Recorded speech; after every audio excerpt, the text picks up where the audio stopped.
Hello बच्चों। Last class तक last class में हमने लिंक रिएक्शन तक पढ़ लिया था। आज हम पढ़ेंगे क्रेब साइकिल। तो स्टार्ट करते हैं। यहाँ मैंने क्रेब साइकिल हेडिंग डाल दी। अब लिंक रिएक्शन में हमको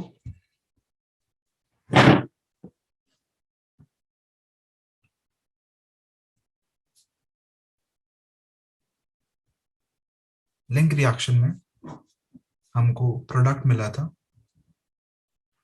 to molecules of acetyl coenzyme A. और हमने ये पढ़ा था कि हम दो मॉलिक्यूल्स ऑफ एसिटाइल कोएंजाइम को एंटर करवाते हैं क्रेब साइकिल के अंदर। तो साइकिल एक बार ड्रॉ करते हैं। To molecules of acetyl coenzyme A ये एंटर करती है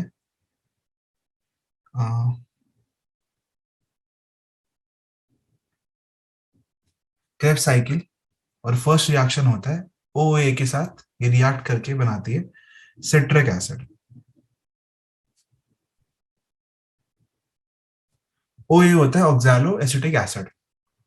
लिख भी देता हूँ, ऑक्सैलो एसिटिक एसिड। अब जब यहाँ पे फर्स्ट कंपाउंड सिट्रिक एसिड है, इसलिए इस साइकिल को सिट्रिक एसिड साइकिल भी बोलते हैं। और यहाँ पे जो फर्स्ट एंजाइम हम यूज करेंगे that is citrate synthetase. Citrate synthetase, clear है। इसके बाद सिट्रिक एसिड से बनता है cis aconitic acid. Cis aconitic acid in the presence of enzyme aconitase, जिसको एक्टिवेट करने के लिए Fe+2 की जरूरत होती है। क्लियर है। इसके बाद citric acid cis aconitic acid से बनता है आइसोसिट्रिक एसिड। आइसोसिट्रिक एसिड, और इधर भी एंजाइम लगता है एकोनिटेज in the presence of Fe2+। एकोनिटेज in the presence of Fe2+। ठीक है। इसके बाद आइसोसिट्रिक एसिड के बाद बनता है ऑक्सैलोसक्सिनिक एसिड। ऑक्सैलोसक्सिनिक एसिड, और यहां पे 2NAD कन्वर्ट होकर बनाते हैं 2NADH2। तो बेसिकली टू हाइड्रोजन मतलब टू रिडॉक्स इक्विवेलेंट्स यहां से आइसोसिट्रिक एसिड से निकाल लिए जाते हैं और NAD को रिड्यूस कर दिया जाता है NADH2 में। इसके लिए एंजाइम लगता है, हमने ये पहले भी पढ़ रखा है कि जब भी NAD से NADH2 बनेगा तो डिहाइड्रोजनेस यूज होता है। डिहाइड्रोजनेस, ठीक है। इसके बाद ऑक्सैलोसक्सिनिक एसिड से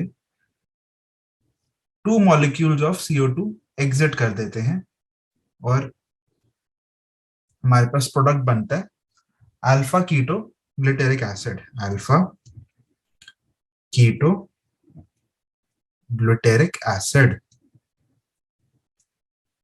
इससे अल्फा कीटो ग्लूटेरिक एसिड से दोबारा to molecules of CO2 exit कर देते हैं, और यहां पे भी NAD से NADH2 बन जाता है। Two molecules. ऑक्सैलोसक्सिनिक एसिड से जब अल्फा कीटो ग्लूटेरिक एसिड बना था तो 2CO2 निकले थे, तो यहाँ पे एंजाइम हम यूज करेंगे डी कार्बोक्सिलेज। और जब अल्फा कीटो ग्लूटेरिक एसिड से दोबारा यहाँ पे 2CO2 निकले तो यहाँ पे भी डी कार्बोक्सिलेज यूज होगा, और NAD से NADH2 बन रहा है तो डिहाइड्रोजनेज भी यूज होगा। तो हम यहाँ पे दोनों एंजाइम लिख देंगे, डिहाइड्रोजनेस एंड डी कार्बोक्सिलेज। बहुत जगह बुक में सिर्फ डिहाइड्रोजनेज मेंशन होगा, बट दोनों एंजाइम यहाँ पे यूज में आएंगे। और यहाँ पे नया प्रोडक्ट जो बनता है वो होता है succinyl coenzyme A. Succinyl coenzyme A, succinyl coenzyme से बनता है सक्सिनिक एसिड, और यहाँ पे जी डीपी मॉलिक्यूल से बनता है GTP. Two molecules of GDP से जीटीपी बन जाता है। अब टू जीटीपी मॉलिक्यूल से एक phosphate from each molecule of GTP transfer करता है एडीपी पे। तो two molecules of ADP transfer to two ATP, और जीटीपी दोबारा बन जाता है जीडीपी। क्लियर है? और जब भी ये एटीपी एडीपी के फॉर्मेशन होते हैं तो हम यहाँ पे लिखते हैं काइनेज। एंजाइम हम यूज करते हैं काइनेज। इसके बाद सक्सेनिक एसिड से बनता है फ्यूमेरिक एसिड,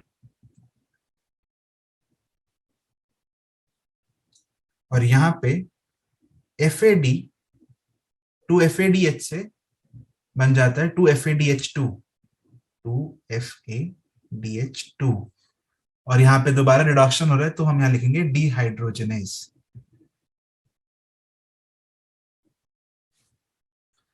इसके बाद फ्यूमेरिक एसिड से बनता है मैलिक एसिड। एंजाइम यूज होता है फ्यूमेरेज,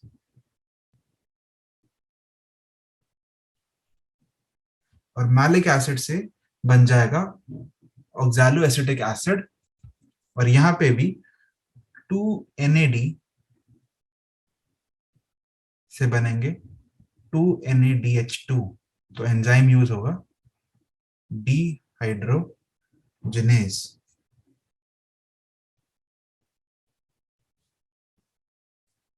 तो ये पूरी साइकिल हो गई हमारी सिट्रिक एसिड साइकिल या फिर क्रेब्स साइकिल।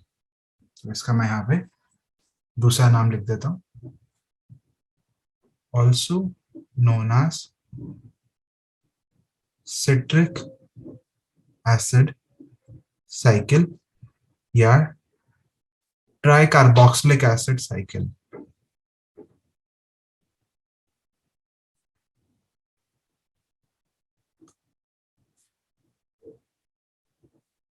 साइकिल जिसको TCA साइकिल भी बोला जाएगा।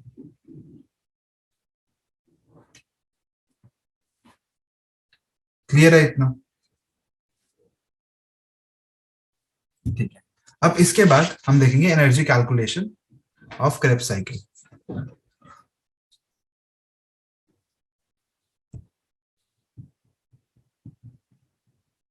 Energy calculations of citric acid cycle या क्रेब्स साइकिल। तो 2NADH2 यहां प्रोड्यूस हुए,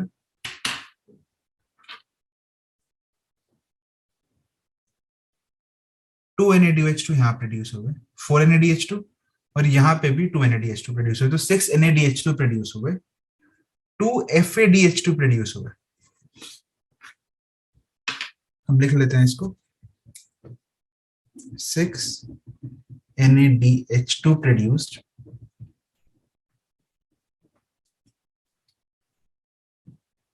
2FADH2 प्रोड्यूस्ड। अब ये दोनों रिड्यूस होंगे ETS में और इनसे ATP बनाया जाएगा।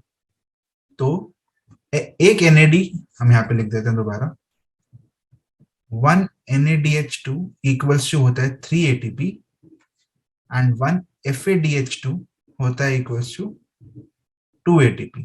तो 6 NADH से बन जाएंगे 18 ATPs और 2 FADH2 से बन जाएंगे 4 ATP।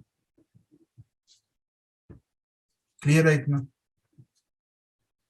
इसके बाद हमारे पास GTP प्रोड्यूस हुआ है। GTP और ATP इक्विवेलेंट होता है, ये हम यहाँ पे भी देख सकते हैं कि GTP से ATP बन रहा है by transferring of 1 phosphate to ADP, and ADP and 1 phosphate reacts to form 1 ATP। तो टू जीडीपी फॉर्म हुए, हम यहाँ लिखते हैं टू जीटीपी प्रोड्यूस हुए, sorry, which are equal to 2 ATP molecules. तो टोटल एनर्जी प्रोडक्शन कितना आ गया? 18 + 4 + 2, तो 24 ATP का नेट प्रोडक्शन होता है सिर्फ क्रेब साइकिल से। यहां तक सब नोट कर लीजिए। मैं एक बार दोबारा क्रेब साइकिल शो करता हूँ।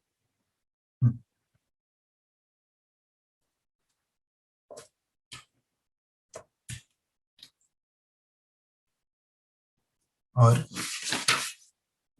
ये एनर्जी कैलकुलेशन। इसके बाद अब हम नेक्स्ट वीडियो में ETS पढ़ेंगे या फिर टर्मिनल ऑक्सीडेशन पढ़ेंगे, और उसके बाद हम पेंटोस फॉस्फेट पाथवे और शेड्यूल सिस्टम के साथ इस चैप्टर को खत्म करेंगे।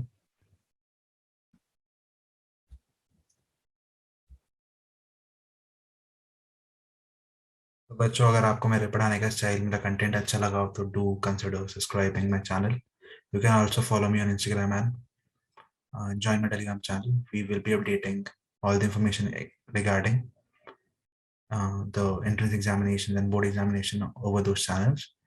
And over my Telegram channel, I'll be posting all the notes which are required to prepare for these entrance examinations. Thank you.